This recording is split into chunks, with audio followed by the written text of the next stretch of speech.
Hello, everyone. My name is Zain Asher, and I'm an anchor at CNN International. I'm super proud to say that I have my dream job. I wake up every day, and I am so excited to go to work.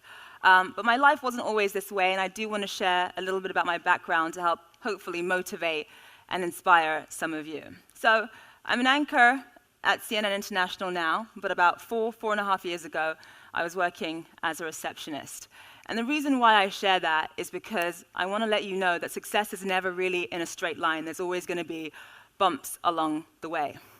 So for the longest time in my life, I always believed that hard work was the key to success. I thought, you know what, if you work hard, of course you're going to be successful. But now I realize that there is so much more to the story. There are plenty of people who work hard who don't necessarily make it in their chosen careers. There are plenty of people who are extraordinarily talented, who know the right people, who are well educated, who don't necessarily make it. So if it's not always hard work, then what then determines whether you're going to be successful?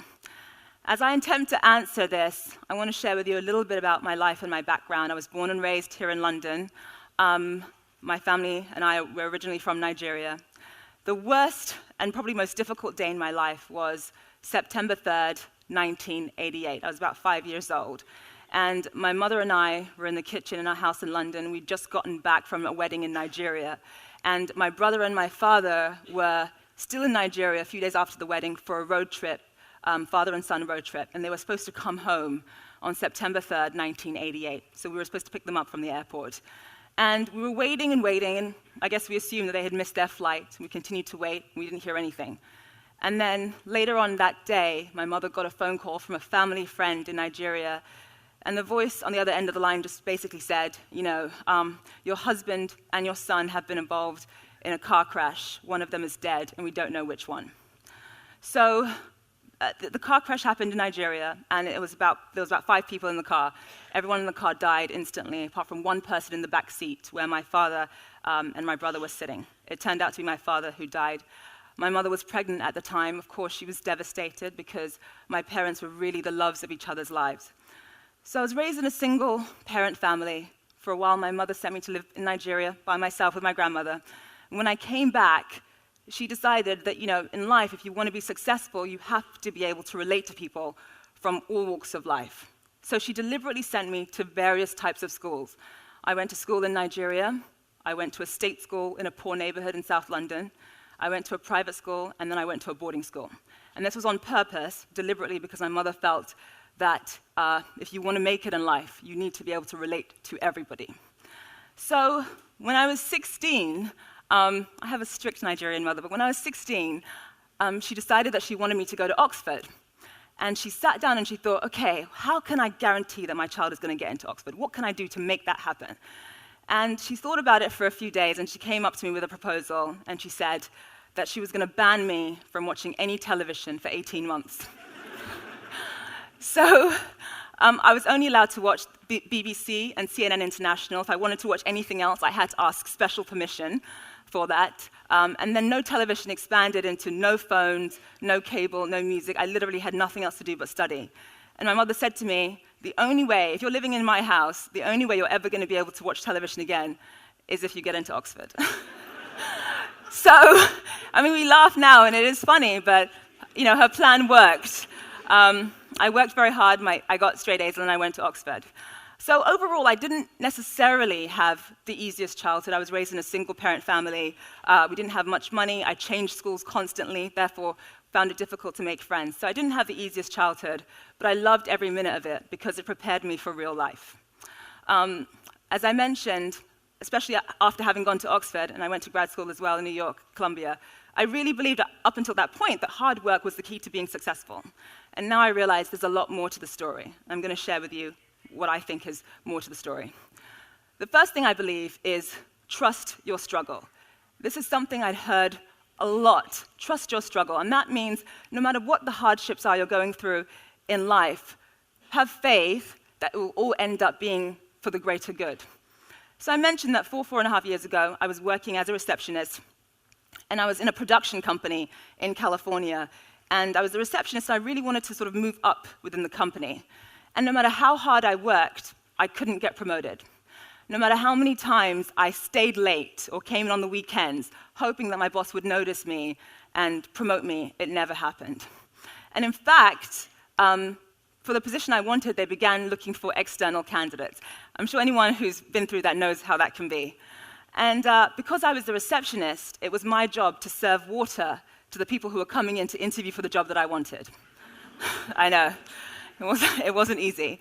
And so I didn't really necessarily feel good about myself because of that, and I did some soul searching, and I asked myself, okay, well, what do you really want to do in life? Because clearly this is probably not meant for you. What do you really want to do?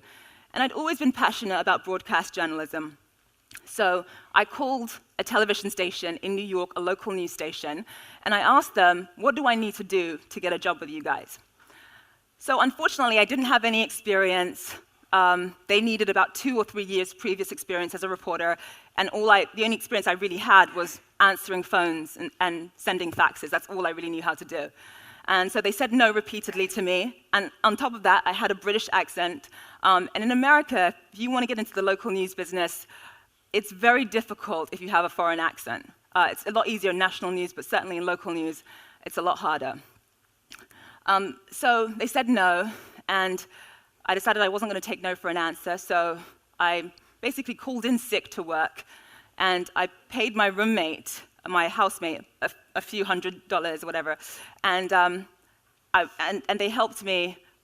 They helped film me around Los Angeles, sort of acting like a reporter. I studied reporters inside out. I studied everything that they did inside out, and I put together various packages, which is sort of voiced over pieces that I learnt basically from studying various reporters, and I sent it to this news station, hoping that they would give me a chance.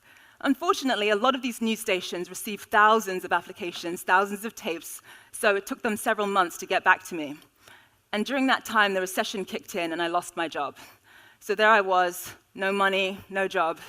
So I decided anyway that I was going to move to New York and just hope that this one station would get back to me. So eventually, after emailing and pestering constantly, they eventually got back to me. They brought me in for an interview, and they were so impressed that even though I had no experience, that I'd put together this tape by myself showing what I could do, that they hired me on the spot. So, thank you. So that's why I say trust your struggle. The second thing I believe, and this sort of comes out of left field, is I honestly do not believe in competition. The corporate world will tell you that if you want to get ahead in life, you need to be competitive. You need to have that drive to succeed and compete with one another. But I don't believe in competing for what I want. I believe in creating what I want. Abraham Lincoln once said that the best way to predict the future is to create it. In order for me to be successful, I don't believe that I need to take anything away from anyone else. Now, of course, there are some advantages to looking at your peers for inspiration, definitely. But I think that having a competitive spirit, having that need for one-upmanship, and comparing yourself to other people again and again can actually bring out fears and insecurities that end up holding you back. So when I was interviewing for another position in CNN, the anchor job, I was sort of sat next to a girl who I was competing for the same job with. And rather than sort of not wish her well, I sat with her for hours, and I helped her. I showed her what she could improve upon, so she had just as good a chance of getting the job as I did. I went in for the screen test first. I came out, and I told her everything they asked me and how she should prepare. So I don't believe in competition. I believe in creating what I want. I don't believe in competing for what's already been created. The third thing I honestly believe is to give, because it has become abundantly clear to me in life that the more you give, the more you receive. I learned this lesson from a woman named Kat Cole, who I interviewed for a story for CNN. She's a corporate CEO, and she started her career as a waitress at Hooters. Now, I don't know, I'm not sure, you guys laugh, but I'm not sure if people know what Hooters, I don't know if you have Hooters in England, but it's a restaurant chain in America where the waitresses are very scantily clad. And that's how she started off.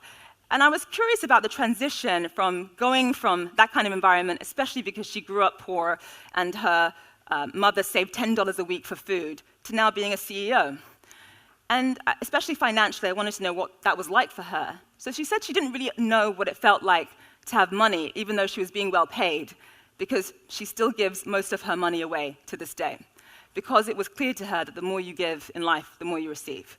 So this had a pretty deep impact on me, because I've interviewed a lot of CEOs for CNN, and I've interviewed a lot of founders for tech startups, some of whom have made millions, if not hundreds of millions of dollars. And usually what they say is, you want to be successful, you need to network, you've got to have a brand, you've got to study your competition. And she had some practical advice as well, but certainly the moral of her story was that the more you give, the more you receive. And I can tell you that I've tried it, I've tested it, and I don't necessarily believe in giving just to receive, but she is right. The more you give, the more you receive. And the last thing I'm going to say, it is loosely related to hard work. And when I first heard this phrase, I thought it was such a cliche. I'd heard it so many times growing up. And that is, success comes when opportunity meets preparation. I'd heard that so many times, I thought it was a cliche. I never really paid attention to it. Only now do I realize how true that really is. I'll give you an example. So when I was in local news in New York, I really wanted to work my way up to get into national news. I'd always wanted to work for CNN since I was a teenager. And I realized, after studying different reporters and how they made it, I realized that it was crucial for me to have a specialty, some sort of expertise, something that I could do better than others, I guess.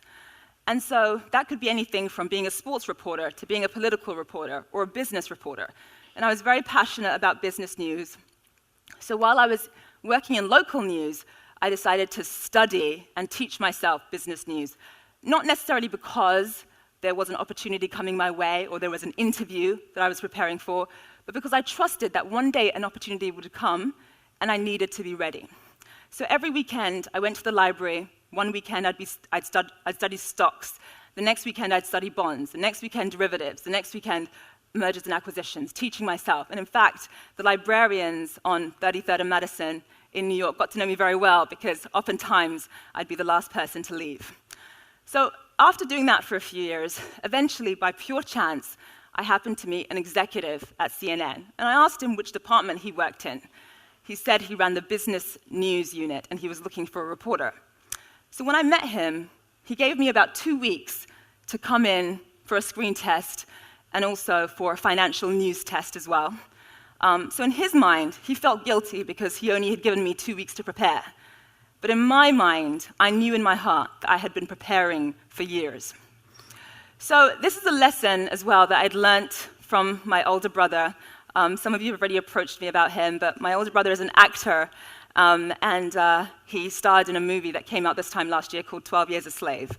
He was nominated for an Oscar for Best Actor, and I'd learnt this lesson from him. He is a master preparer.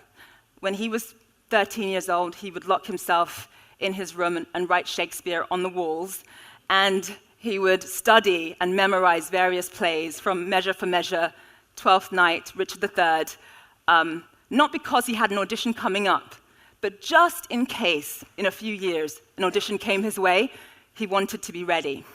It didn't matter how many times he had to do it. He did it again and again and again until he got it right.